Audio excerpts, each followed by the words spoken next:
I have been a busy GM bear this past year.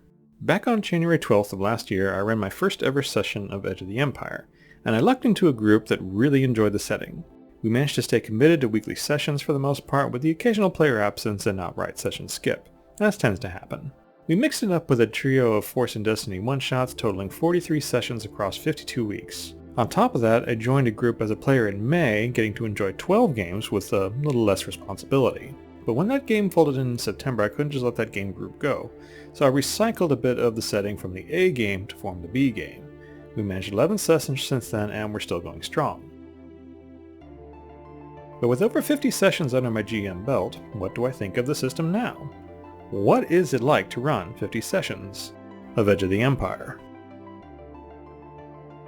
I've really fallen in love with the narrative dice system. I like the lack of numbers. It feels more like telling fortunes with runes than doing math with its variety of faces and symbols. I feel like it was around 15 sessions when I really got quicker on the draw when it came to allocating advantage, threat, triumph, and despair.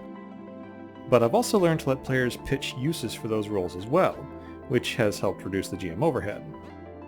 I've also learned to be a little freer with the setback dice, which are supposed to be added to the pool whenever circumstances are subpar, like darkness or lack of tools, and several specializations give players the means to remove setback die. But if players buy a talent they never use, they spend part of the campaign wondering if it was worthwhile to buy the talent in the first place. Destiny tokens, a resource that the GM and players trade back and forth for a little extra edge in their gameplay. They've gotten a lot more mileage in my games as well. The best way to get players to use them? Use them yourself. Put some mileage on those things. While contested roles with NPCs often have challenge dice because of their skills, there's no reason you can't make any old day-to-day roll a little spicier by flipping a destiny point. Players will remember this and flip them right back. They're also a great source of inside jokes with a group.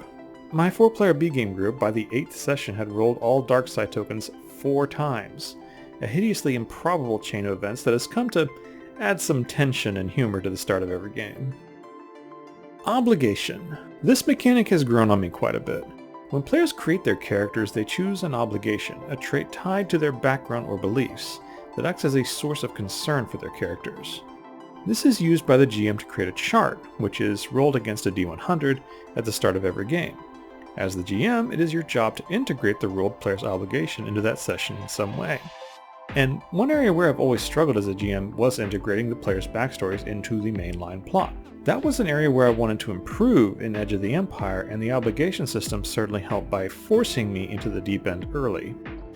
One of the more helpful suggestions on the Star Wars RPG Discord is to roll the obligation at the end of the previous session or the day prior to the next session so the GM can better plan out the integration process.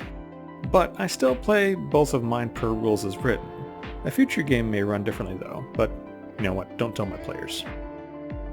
So how did I get used to that volume of tables that I mentioned in the 10 session video?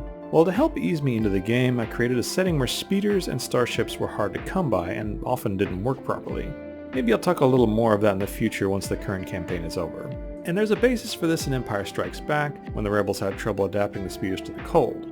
And this pared down the portions of the book that were essential to running the game in my setting. Since then though, I've integrated rideable pack animals, and then ships, and then speeders. And now I find that I'm up to speed for a game that reaches even further into the galaxy once I'm done with the current campaign, complete with all its zany options. Although there's still a myriad of books that I don't have that could expand upon my options, and I'm sure the publisher, Edge, will be more than happy to sell them to me.